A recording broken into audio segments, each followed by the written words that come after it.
Welcome, ladies and gentlemen, to the Robby Row Show. You are listening to episode 72 with Joe Gambino. Let's hear a soundbite from Joe. Pain is good because it says make a change, but if you don't pay attention to pain, right, as frustrating as pain can be, over time it's just going to get worse and worse and worse until eventually it just becomes something that you have to get checked out. So be more proactive versus like reactive when it gets like really bad. May I have your attention, please? Everyone neither. Now listening to Clear the Mechanism. The Robby Row Show. The Robby Row Show.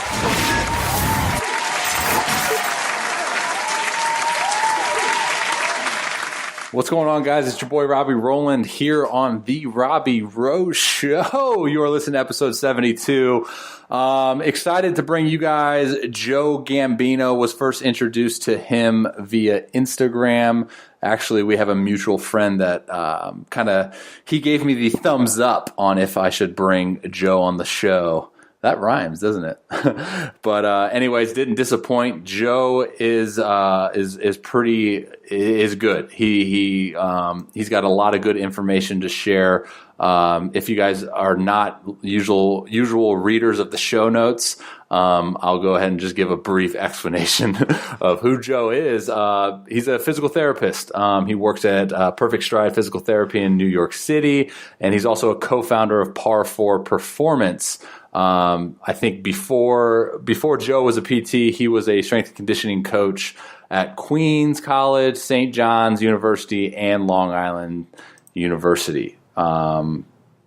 So I'm curious now, should I spend more time giving an introduction on a person in the actual show, or should I continue just doing the introduction on the show notes?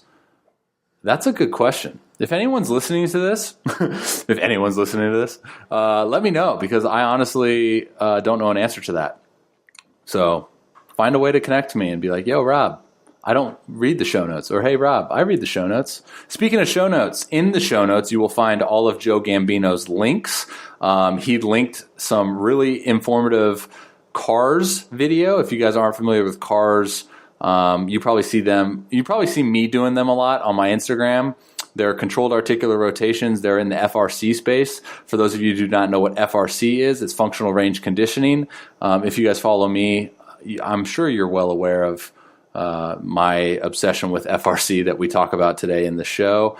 I think we start the show off talking about baseball. We talk about him being a Yankees fan, and then we kind of highlight some of the regular season. And then we go down a rabbit hole of just good content, good information, good knowledge, going back and forth. Obviously, as a physical therapist and a strength conditioning background with FRC, it's a guy that I think can provide a lot of insight to those looking to basically optimize everything in their life as far as how they feel and how they go about life in general. So at this time, I want to thank a sponsor of the show, Massage Guns. I think you guys have heard me talk about Massage Guns quite often, maybe? I don't know. But anyways, they are, it's a phenomenal tool that I'm actually utilizing a lot right now within my rehab of my latissimus dorsi tear.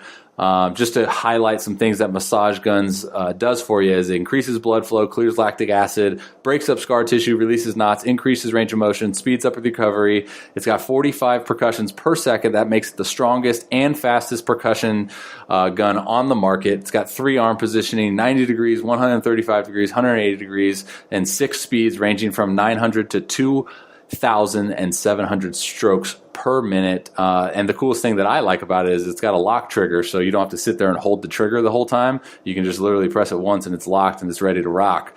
That rhymed too. I am on a roll today. So I gotta do more marketing of that on my Instagram, because I do really think it's a cool tool to utilize. But what I can do for you guys is the following: go to their website, and at checkout, all you got to do is type in discount code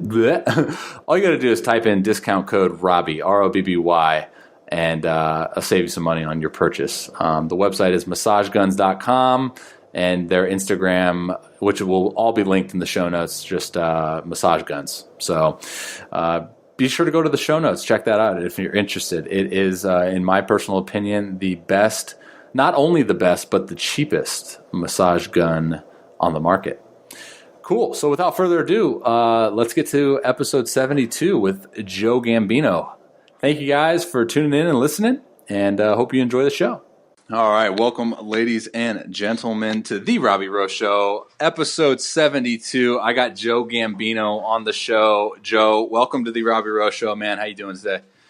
I'm doing pretty good. Thanks for having me, man. Yeah, absolutely. So when you were growing up, did anyone like kind of correlate Gambino to like the great Bambino, or was that like a nickname, or was there anything there? I didn't get the great Bambino too often. I got a lot of mafia. Are you related? That's pretty much how it's been. Only recently, like, have I not gotten that as much. That was the first thing I thought of when I just but I pronounced it right as Gambino. You did, yeah. Yeah, okay. Gambino. Yeah, well, at least I didn't butcher the name for this episode. So are you a New Yorker? Super off subject. I am a New Yorker. Okay. Born and raised. Okay. All right. Well, that crossed the first thing off my list. But Joe, like I said before we got on, man, is like you and I have never spoken before. All I know of you is your social media presence and what you portray on that. But if you can, man, I know it's pretty loaded to start the show off. But if you want to give me and my listeners as well kind of the brief rundown as far as your backstory and how you got to what you're doing right now. Mm-hmm. Okay. So I'll try to keep it abbreviated as possible. Yeah, or not. It's cool. But yeah, so originally, if you would have asked me before I got into college, like senior year, I would have told you that I was going to become somewhere in finance, like stockbroker or something like that. If you had asked me freshman year of college, I was going to tell you I was going into computers. I studied computer science for like a year and a half. One Java class later really told me never to take another computer science class again, because one semicolon in replace for a colon can completely ruin your program. So I was like, I can't do this. And you have to edit everything yourself. I was like, no way. Right. So at that time, I realized like I was working out. I was like spending more time asking people in the gym, like, what do they do for this workout, that workout, reading about nutrition. So I just went to study exercise science and nutrition. Mm-hmm. Shortly after starting that, I became a trainer, probably like somewhere around 2007 or so. And then my experience there, just working with people who've had injuries and poor movement patterns, slowly over time had like led me down the rabbit hole to physical therapy. So all over the place, but finally found where I think I fit in best. So were you an athlete growing up? Like what sports did you play? So mostly baseball and football and basketball when I was growing up. Baseball is probably like my main sport. I played all the way up like through high school before I stopped playing. Mm-hmm. Same with like basketball and football, but they weren't as frequent. And I played more football, like just like non-competitively, like throughout college. Just to stay active, I guess, huh? Yeah, pretty much. So I have to ask, dude, are you a Yankees guy or a Mets guy? I am a Yankees guy. You're a Yankees guy. Okay. Yeah. I was actually just at the game last Sunday. A friend got me, had 2 extra suite tickets. You had suite tickets? Yeah. Who threw that day? The 3-hour delay. Who the hell was, I don't even remember who pitched that day. Oh, I know what you're talking about. Oh, I know who. Oh, I forgot to say who pitched right after? Was it Tanaka? Third. No. It was the third game of the season. It wasn't Paxton? No, I don't think so. He gave up like 4 runs in like the first inning. Oh, was it Hap? Yes. Yeah. There you go. Y'all look good. I mean, you obviously you're a Yankees fan, but this is probably your year, huh? I'm hoping. I mean, each year we've, like the last 2 years, has been better and better. So I'm hoping that it all comes together. I mean, honestly, last year if the Sox weren't as good as they were, I mean, how do you win over 100 games and still make the wild card? Yeah. Well, shoot, man, the Sox aren't freaking looking good right now. I'll tell you that much. I think they're the worst record in the MLB, and you're probably loving it. Well, our record, it can't be too much better than that. I think we only have like 2 or 3 wins so far. So. Yeah, well, Big picture, man. Big picture. Yeah, yeah, no, it'll be fine. I love the team. Like now that it's like all younger and like all those like really huge contracts out of the way, the team has just been way more fun to watch. Yeah, true. So I gotta ask, man. So like, no regrets, right? I mean, what you're doing right now, like you're absolutely loving it. The right path. Obviously, it's better than freaking coding and working with Java. So everything looking on the up and up for you right now, huh? Oh yeah. There's no doubt about that.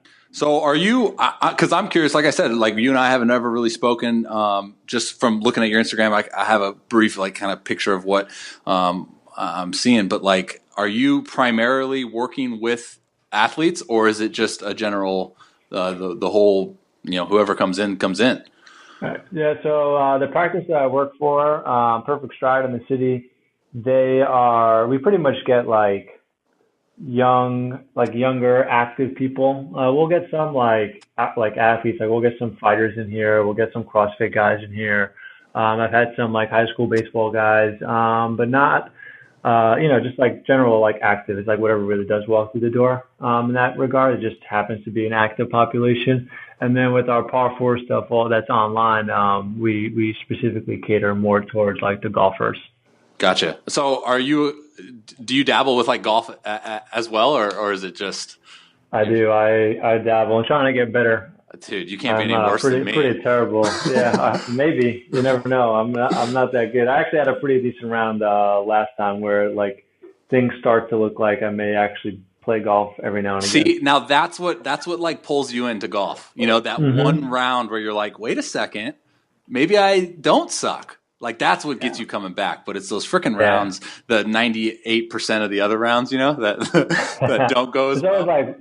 There's always like one shot a game. I'm like, if I could do that every single time, I'm going to come back because I could do that every single time. And that's like always what brings me back. One shot every round. Well, and then it's like that hope of like, okay, I've proven that I can do it once out of 500 throws or 500 swings. Like, why can't I do it over and over again?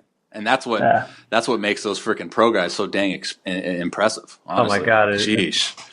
I've taken a couple lessons now, and like it's actually made like a huge impact. And just you make one little mistake, and it's not like any other sport where like you make a little mistake and like you maybe hit a batter, and like it's not really like the batter's like right on top of the plate. You make like one mistake, and you're hitting the ball like you're not finding nowhere near what you were aiming for. Yeah, I'm anytime I go, obviously I haven't gone in a while. Due to the surgery, but my goals are never like, oh, I want to hit this under par, this over par, whatever. It's always like, okay, I'm bringing a dozen golf balls. My goal is to not have to go get more. That was my biggest accomplishment from my last round. I didn't lose one ball. Wow, not one. You shot 18? I've ever done it. I shot a whole 18, but I didn't touch my driver. That was the trick. What, you 3-wood or what?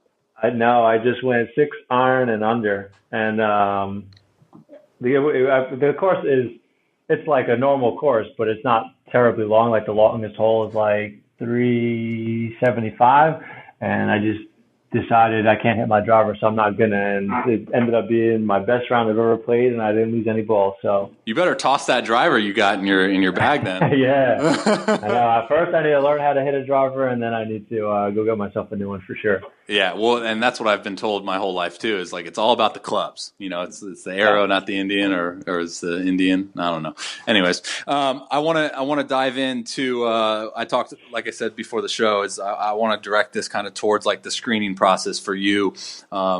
Per athlete or per individual, right? So like I want to kind of hear the similarities, the comparisons, and the contrast between like say a golfer comes in and has a specific injury that you got to screen and assess, and compare that to like say a baseball player, which my general audience probably would be, more ball players. What does that look like for you? Like kind of what is the checklist that you would have to go through in that process?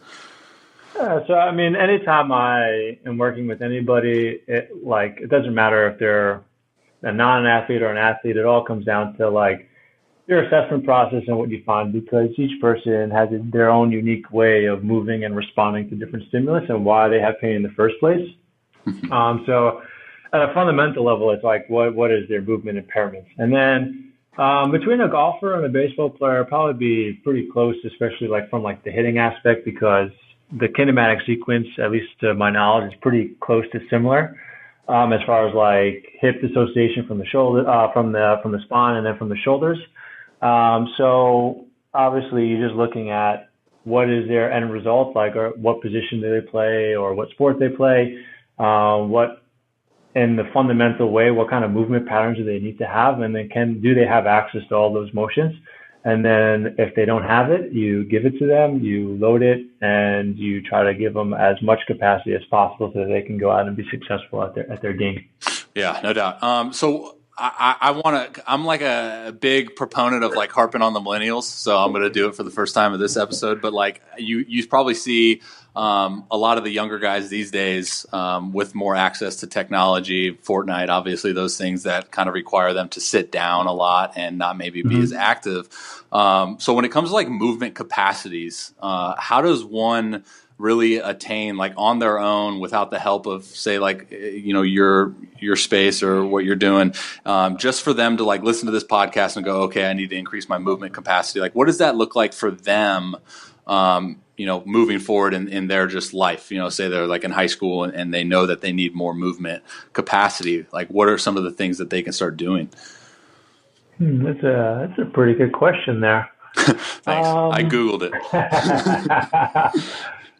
So I would say if like they know you weren't looking to work with anybody or in any regard, I think it's hard regardless, because of just like knowing myself, like you fall into certain like, like your own habits, your own like ways. You don't really push yourself, and then you also can't be very objective. So I think it's very hard. But I do find that like within like the FRC system, like those controlled articular rotations, they are probably, at least from a movement standpoint, one of the easiest ways to just be self-aware of your movement capacities in a sense, or like how much motion you have. So like if you're doing like, you say you do your whole body, you're going to probably find one or two joints that have some sort of difference compared to everything else that feel either worse or painful or whatever it may be. And then in essence, that's where I would start putting a more focused routine to build those things up. And then obviously you can, test strength and all those other things, and then find out where there are limitations, right? Like how would you squat, deadlift, and patterns. But like, obviously that becomes more and more complicated, right? Especially if you're in high school or, you don't have like the knowledge base of fitness. So I would just say like, playing more, like just playing different sports and moving around more. And then just having like something like that, like the controlled articular rotations. I can give you a link, put it in the show notes, and then now someone can go there and just do that over and over again, and then have that self-assessment process where they can maybe identify a couple of weak links in the chain that they can start to put like a more focused approach towards. Yeah, and you hit it on the head, man. It's like, and with that though, is like we live in a society where information is literally at the tip of our fingers, but with that is like, non-quality information for like maybe a high schooler, right? So, the high school kid going on his iPhone and seeing a strength program that was built for a bodybuilder and then just going, I'll just, incorporate that in my routine. Whereas his goals are to throw a baseball 90 miles an hour and be efficient at doing that. And then, doing that bodybuilding routine, not knowing movement capacities, and then like getting hurt. Because they didn't really have that individualized program. Is that something that you are a big advocate on, is finding a program that best suits you and your needs? Yeah, I mean, absolutely. Like I already touched on that. Like everyone comes from a different point, right? Everyone's anatomy is a little bit different. The way you move is different. The way you perceive like input is different from all sorts of different ways, like stress and exercise and all those things. So finding something that's like more suited to you is best. Yeah. But that, like if you do like with information these days in Instagram, right? If you do follow the people with the right mindset, like if you're listening to this podcast, right, and you just start to follow along the chain of some of the guests that are on here, and then looking at their information, almost everyone has a blog these days.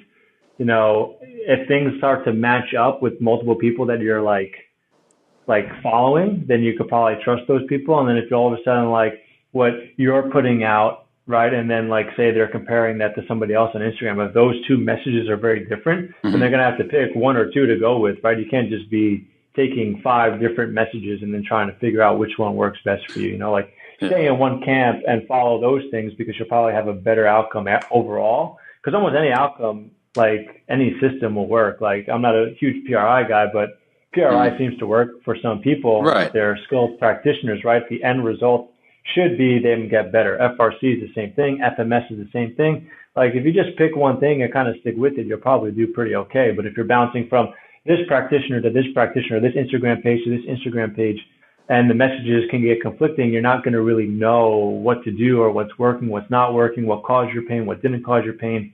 So that's really like the most hard thing I think people have nowadays with there's just so much information coming in. Is how do you figure out what the hell they do? Yeah, I basically wanted to get everyone to understand that they just need to follow me, but I didn't want to say it. So like I made you say it. There you go. I said it. Appreciate the plug, man. That's huge. I appreciate that. Yeah. But you know, subconsciously I plugged myself because I said if I'm on this podcast, you should follow me. So there you go. Yeah, no, you're the exception. I don't know why. I don't know why you came up. I didn't. You know what's funny is like I'm in like the PRI capital of the world. I'm in Omaha, Nebraska, so I think it started in like Lincoln, and I didn't even realize that like PRI hit the baseball scene pretty hard. I think same thing with I think FRC is going to kind of get into that space as well. I don't think it's going to hit. It's starting to. I mean, why wouldn't it? Right? Like controlling. I mean, they're already in like a lot of the teams, like the organizations. Right. So I'm sure that eventually that should trickle out, but. I mean, whatever, as long as it works for the person, I really, I mean, I have my philosophies and my thought process, but if you're doing something else and it works, then it works. Like, I'm not going to harp or argue about it. Like, the end result is really what matters. Yeah, and I think, like you said, the end result, right? Like, and it's on the individual who's listening to this podcast that wants to be a good, whatever, fill in the blank there with their goal, but it's understanding like their personal goals, and understanding like, okay, now what does this path have to look like for me to get to that goal?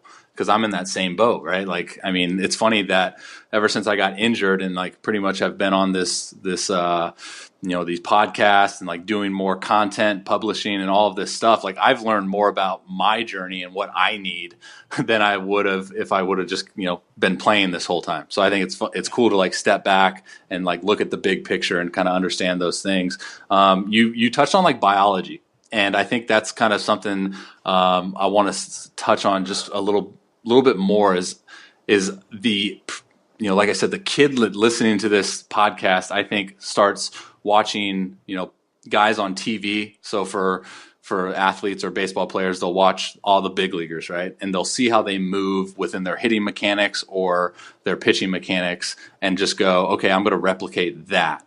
And maybe it's a completely like different movement that they're actually capable of doing. How much is it like biology and how much is it like working towards moving better that like an athlete can kind of do? I don't know if that question really makes sense, but like how much is it to where that's just your anatomy and there's not much that you can do to fix that or make it better? And then like kind of where do you fit in that? I apologize for the terrible way I question that. Yeah, I just think that, like everybody has individual differences and like just relate, like you could almost like, it's pretty easy to relate golf and baseball.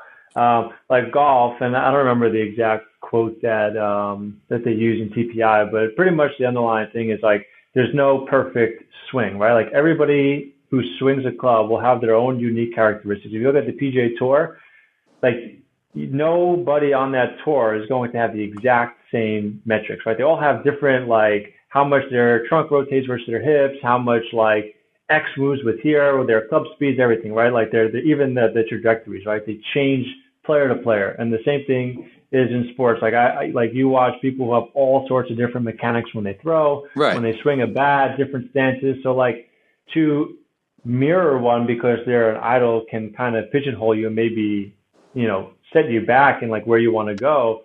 But I guess you have to start somewhere, right? Like you like in almost everything, like I even related to our business, like you just go in and you do something and you maybe replicate something that someone else has done. But as you learn your body and you learn the sport more, you learn what you're doing and you know where you want to go, as you get better, like all of a sudden you start to make those movements more yours.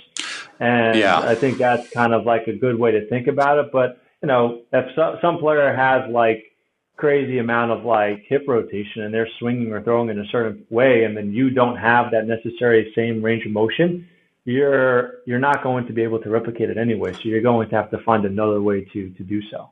Yeah, exactly. I appreciate you kind of backing me up there. You know, you really picked me up. It's because like I want to get the point across that because there's this fine line, right, within like the baseball community. Because I think a lot of people think like even when it comes to like pitching mechanics, because that's like the space that I'm in, and they're trying to like replicate a guy like say Noah Syndergaard, who holds external rotation in the back knee and the back hip very well, and then his knee is almost at the ground while staying connected to the mound. Like that's movement capacity right there. That is like off the charts, like through the roof. And it's I think sometimes it's different. Like maybe his biology gave him a better route to do that rather than, the kid that kind of grew up playing video games, one sport, one-dimensional guy, and maybe doesn't have that, but, is trying to fight for that. I guess that's what I was kind of trying to get across. So, again, I apologize for that terrible way I questioned that.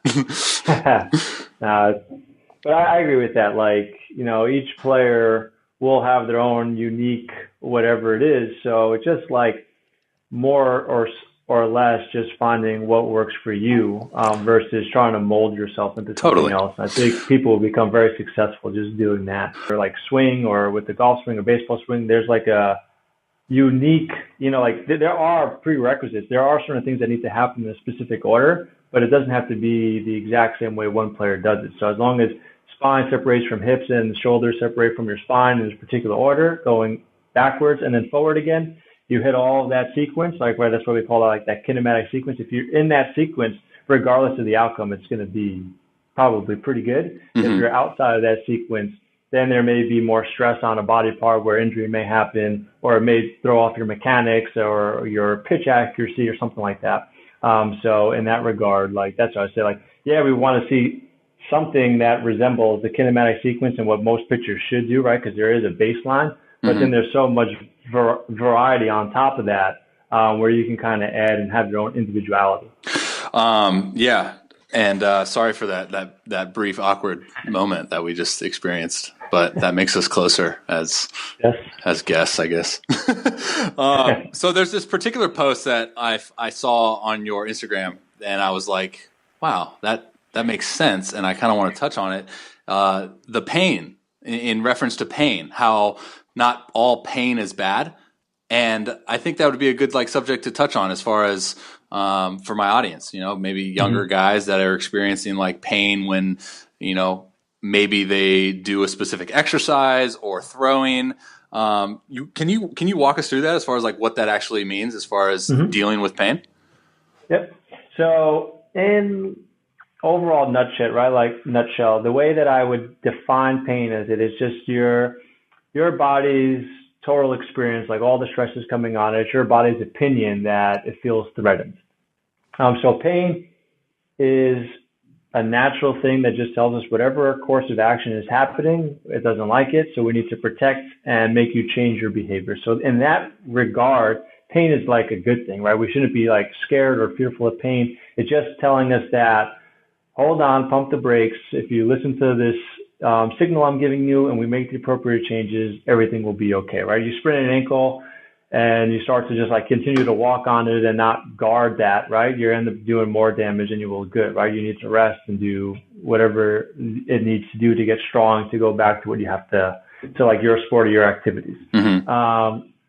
So in that regard, pain is a good thing. We want to follow it. The way that pain becomes bad is that, and almost everybody does it, is I woke up this morning and my back was stiff, a little painful, but then it got better a little bit later. And then I didn't have pain for 2 weeks and then it came back. And then I didn't have pain for 1 week and then it came back. And all of a sudden that pain keeps coming back because you never changed your activity. And now all of a sudden your body's feeling more and more threatened because you never changed the way that you're doing things. And now it becomes more and more sensitive to the stimulus you place on it. And that's why we have now pain with just sitting for long periods of time. And it just gets worse with time, right? So if you just took care of those things when they first pop up, you wouldn't ever really have to spend a lot of time in rehab working on those things. You may just need 1 or 2 visits and then, okay, hey, I clean this up and my body's going to be happy again and move well. If you wait 10 years, I've had patients who've waited they're like, yeah, I've had low back pain for the last 15 years. I've never saw anybody about it. And it's just gotten worse and worse. Like, what were you waiting for? Right. So like, if you would have taken care of this 15 years ago, this would have been quick and easy. Yeah, take ownership, man. Yeah. Now, 15 years later, I mean, like, the amount of, like, your nervous system's response to external stimulus is going to become, like, dampened. It's like your alarm system that was normally set at a specific level is now super low. So, like, you're going to be set off on things quite easily. And now to reverse 15 years of stress on your body takes much longer than 2 weeks of pain, I would just say, like, pain is good because it says make a change. But if you don't pay attention to pain, right, as frustrating as pain can be, over time, it's just going to get worse and worse and worse until eventually it just becomes something that you have to get checked out. So be more proactive versus like reactive when it gets like really bad. I think that's like the common misconception, right? Is like, oh, I'm hurting. Like, I'll just take today off and lay in bed. Yeah.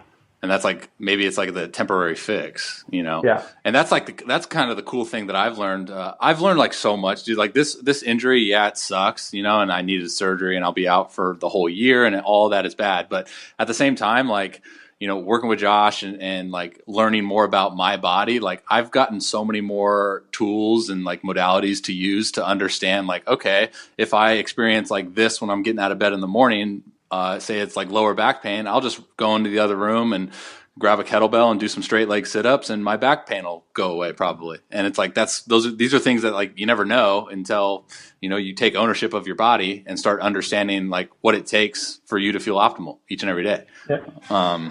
So I got to bring this up because our boy Frank Duffy talked about it when he was on the show. Sleeper stretch, man. I need to hear it. Pro sleeper stretch guy or nah? I'm in the camp of depends on the person.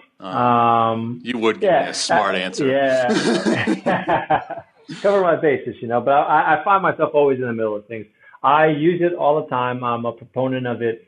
Yeah, there's probably some people that it shouldn't do it, right? Especially if it's causing pain or discomfort. And I've had some people say like, oh, I stopped using the sleeper stretch because like it's giving people more like impingement type stuff. Like, sure, there's a time and a place probably for it, but pretty much the way I see it is that if you're missing something, you need to do a specific something to get that back. So in the case of the sleeper stretch, where it's working internal rotation, giving somebody a little bit better capacity within internal rotation is never a bad thing, especially because rotation tells us like how well a joint is moving, right? What is the health of a joint? And yeah, then you can make the argument like, well, as long as your total arc of motion when you're for your arm is still 180, then you don't need to work on IR more. And I agree with that. But what happens if the person has 110 degrees of ER, but then they only have 40 degrees on top of it? Like, would you then not give them the sleeper stretch? I mean, there's other options you could probably do so, but I don't necessarily shy away from that. I don't think it's necessarily a bad thing.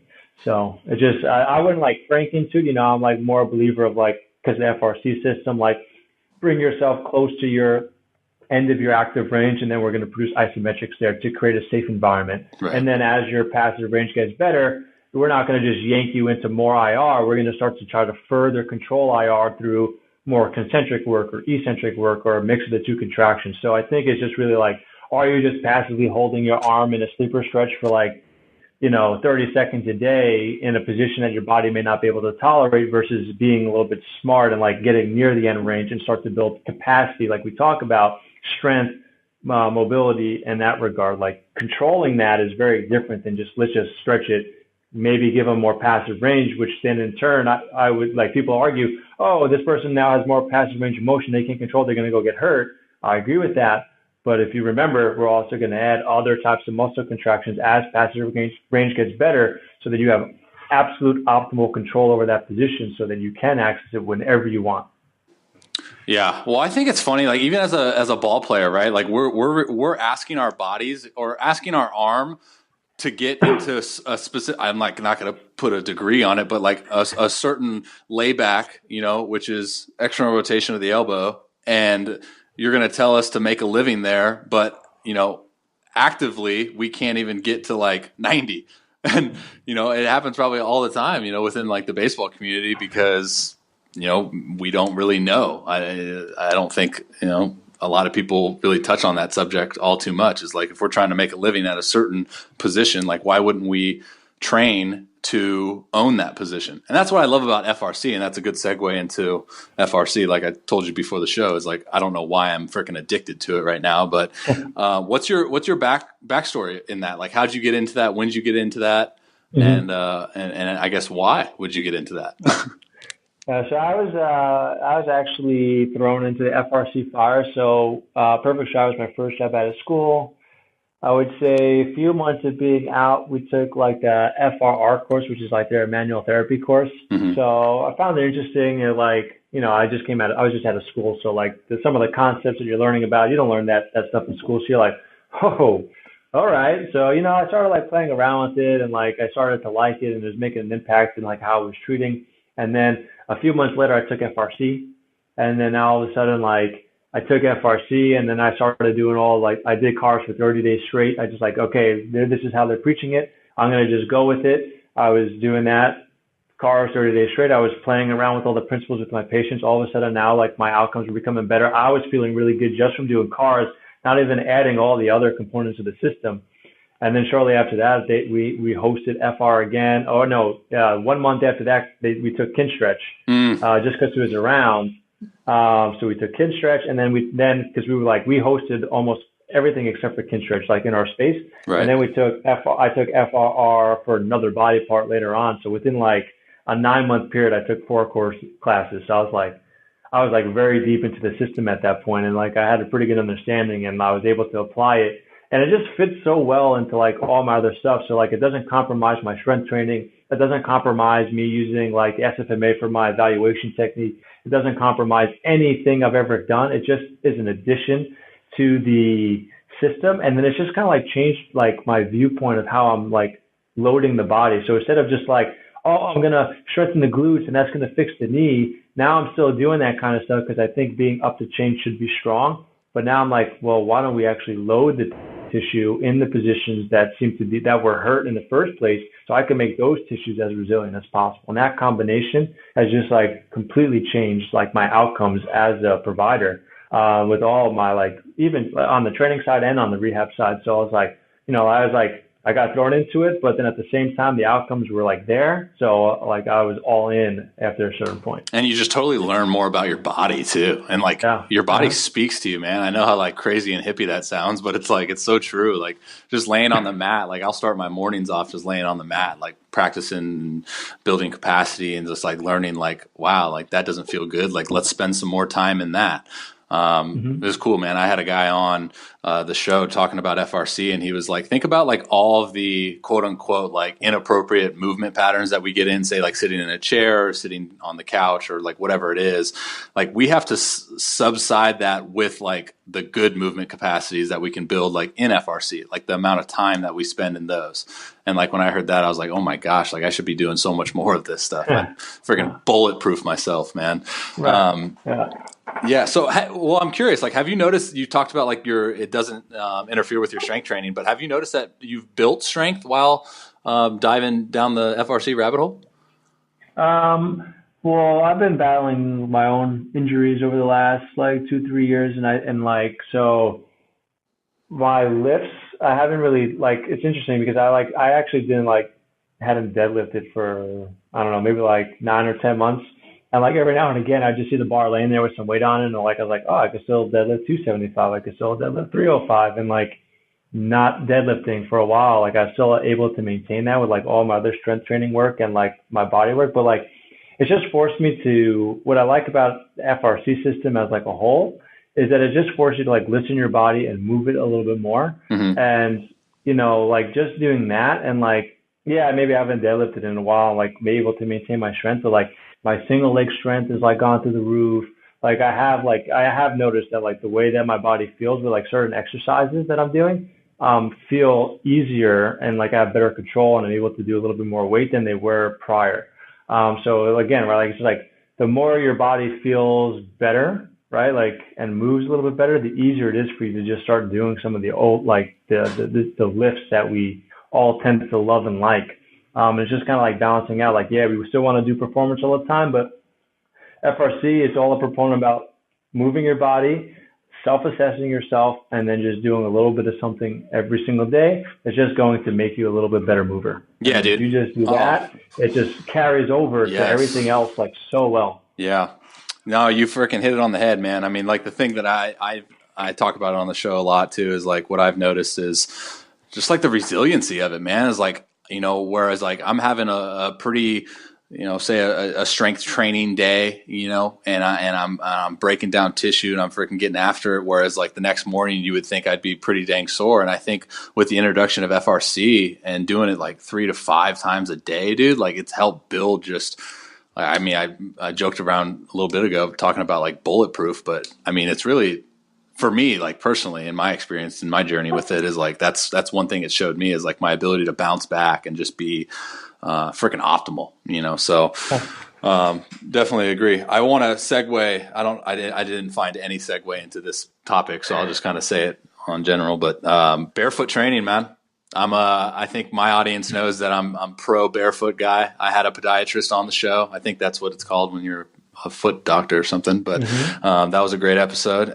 What's your stance on training barefoot? I know as a society, I think we're getting more and more away from it, but take us home, man.